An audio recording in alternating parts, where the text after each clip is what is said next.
Hello friends, I would like to share a game from World Blitz Championship round number 1. The current world champion Magnus Carlsen played the black pieces against a grandmaster from Russia, Alexander Predke, a young talented prodigy, and you're going to be very surprised with Magnus' opening choice in this one. So Predke started with 1 e4, we have g6 modern defense by black, d4, and now we have knight f6, so-called Norwegian defense, and as you know, the world champion is from Norway country, so why not try to play an opening which was named after his country? So here the main move for white obviously would be to push to e5, and after knight h5, as you can see, white not only has the space advantage, but this magnificent center, knight is on the edge of the board. What is more interesting that actually Magnus had games here with both colors, black and white, but white managed to win most of the times. However, Predke decided to go for knight c3. He did not want to go for the most ambitious line. We had d5 by Magnus here. So Magnus is fighting back for the center control now, and of course e5 is possible. This time black's knight could also land on e4. So after takes, black can actually put the pressure on d4 with c5, knight c6. The queen is looking at that, and white seems to be unable to put the pressure on e4 in the next couple of moves. So instead of that, white decided to take something more calm, perhaps for the first round from Predke.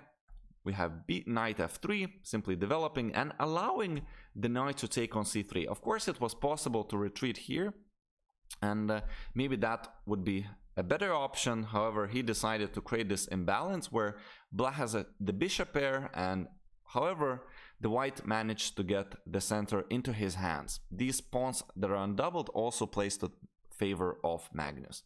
So we have bishop g7, bishop e2, castles, and now the most natural move in this position would be c5. So again, you cannot take here, obviously, because the pawns here are in general very weak, and black won't find it hard to win them back. For instance, as you can see, that's already a double attack, and black can just develop very comfortably. White is unable to defend them.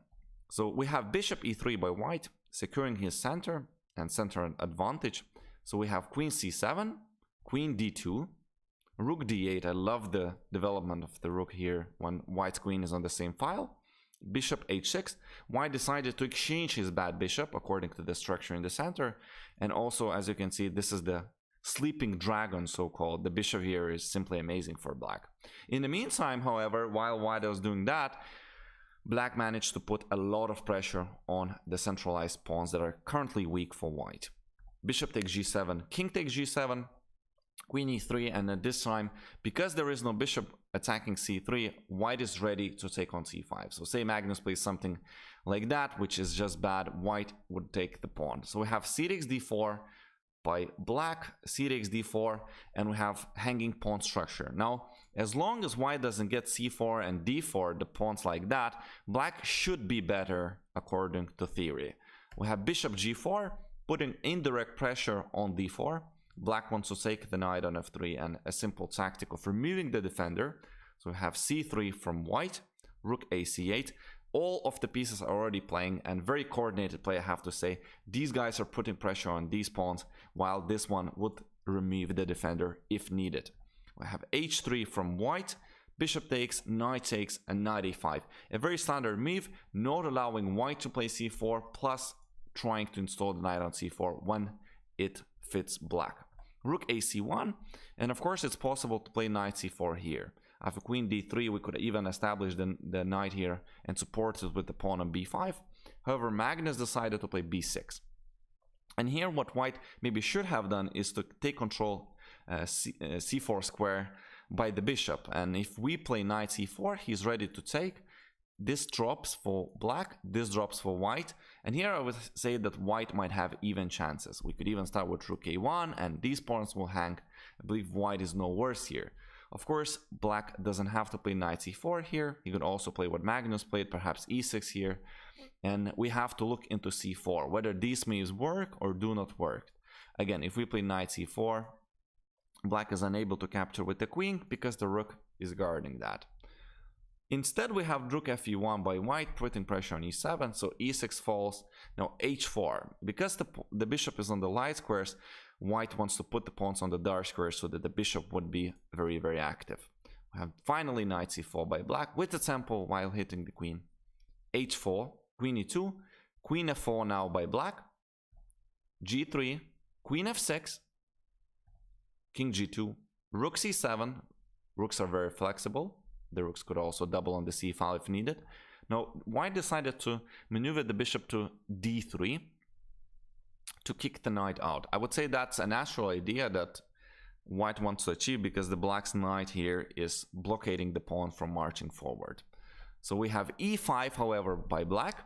At this time, we're putting massive pressure on d4. And if we take the pawn, this position is actually really, really good for black because these pawns are weak and black has a clear advantage with the coordination of his pieces. So instead we have bishop d3, e takes d4, takes on c4, and now we have queen c6, winning the piece back. Simple double attack, a tactic that of course Magnus saw. Queen e4, queen exchange, and we enter a rook endgame where again white is unable to capture here with anything because due to the pin, where black is simply a pawn up. And unfortunately, is he a pawn up? He's 2 pawns up even. And Magnus, unfortunately, is just such a technical player that I believe it's almost impossible for him to not win this. We have rook d1, and Magnus started attacking his other weak pawns. Rook d2, h5, rook c7, b5, king f1, d3, king g2, a5, king f3, and now a fantastic move by black. Simply rook takes a2. And if we take what happened in the game, we have d2, and with the next move he promotes. You can stop that, and unfortunately with these 2 connected pass pawns, black is just simply winning. Perhaps my cat can win this. Of course, that's a joke. And hopefully that you enjoyed this beautiful analysis of the beautiful game. If you did, please subscribe to my channel. I am uploading a lot of game analysis as well as chess strategy and tactics lessons.